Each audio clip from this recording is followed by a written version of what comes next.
Hi guys, നമ്മൾ ഇന്നലെ വൈകുന്നേരം അമ്പലത്തിൽ പോയിട്ട് വരുന്ന വഴി ഒരു കടയിൽ ഈ ചെടി ഇരിക്കുന്ന കണ്ട് ഇഷ്ടപ്പെട്ട് വാങ്ങിക്കൊണ്ട് വന്നതാണിത്.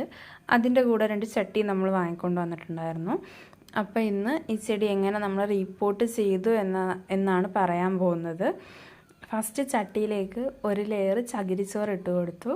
അതിൻ്റെ മേലേക്ക് കുറച്ച് കരിയും പിന്നെയും കുറച്ച് ചകിരിച്ചോറൂടെ ഇട്ട് കൊടുത്തിട്ട് ചാണകവും ഇട്ട് കൊടുത്ത് പിന്നെ കുറച്ച് മണ്ണിട്ട് ലെവലാക്കിയിട്ട് നമ്മൾ ആ ചെടി ചട്ടിയിലോട്ട് വെക്കുകയാണ് ചെയ്തത്. ആദ്യം തന്നെ ആ ചെടി വാങ്ങിക്കൊണ്ട് വന്നപ്പോൾ തന്നെ അതൊരു ചെറിയ പോട്ടിലാണ് നമുക്ക് കിട്ടിയത്. അതിൽ കുറച്ച് വെള്ളം ഒഴിച്ച് വെച്ചിട്ട് നമ്മൾ ഇളക്കിയെടുത്തു, അതിൻ്റെ വേരിന് പ്രശ്നമൊന്നും പറ്റാത്ത രീതിയിൽ.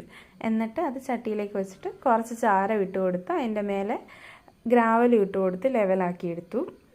അതിനുശേഷം നമ്മൾ കുറച്ച് ശീമക്കൊന്നയുടെ ഇലയാണ് ഇട്ട് കൊടുക്കുന്നത്.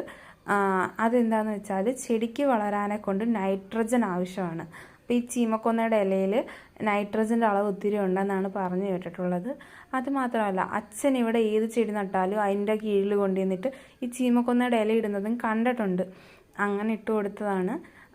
പിന്നെ 2 കഷ്ണം തൊണ്ട് വെച്ചിട്ടുണ്ടായിരുന്നു. അമ്മി പറഞ്ഞിട്ടുണ്ടായിരുന്നു തൊണ്ട് വെച്ച് കഴിഞ്ഞാൽ മണ്ണിലെ ഈർപ്പം പെട്ടെന്ന് പോവില്ല എന്ന്. അതുകൊണ്ട് തൊണ്ടും വെച്ച് കൊടുത്തിട്ട് നമ്മൾ വെള്ളം ഒഴിച്ച് അത് ഫിനിഷാക്കി.